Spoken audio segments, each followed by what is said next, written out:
Ah, balik tayo sa music. What makes a good music para sa'yo?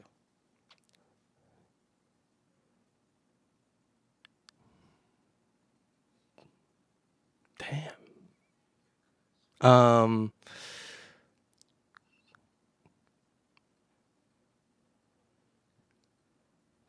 stimulates Stimulates the stimulates my higher self. self. Yun nga lang. Kahit mag-grunge pa yan, alam ko na may higher self sila. Hmm. And parang na-visualize ko yan, G. Kahit mag-alternative sila, like, pinapakinggan namin kagabi, mga Session Road, Kapatid, Pinikpikan, yan, mga Spy. May higher self sila and nakikita ko. It's not about the music anymore, it's about the artist na rin. Yeah. Tsaka yun din yun para bang naipapakita rin kasi talaga nila kung sino talaga sila dun sa music nila eh. And at the same time nga, yung pagkain nga, parang yung pag nagre-resonate siya sa personality mo, sa soul mo.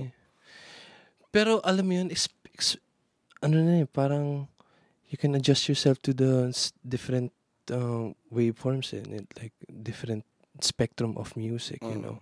And that spectrum is, you know, genre, you know.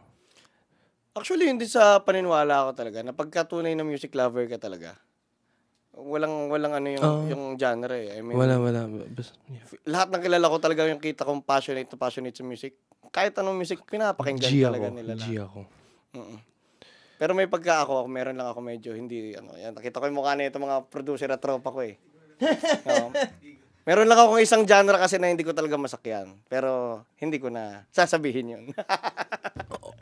Binibitin mo naman ako. Basta yung genre na yung yabangan. Hindi ko talaga gets yung yabangan na genre. Okay. Yun rin. Pero, alam mo yun, inclusive eh. Parang merong good talaga. I mean, wala na siya sa genre eh. Parang nasa content na talaga. Nasa message siguro. Totoo. Yeah. Tawag dito, ano naman? What makes a good musician naman? Oh, fuck.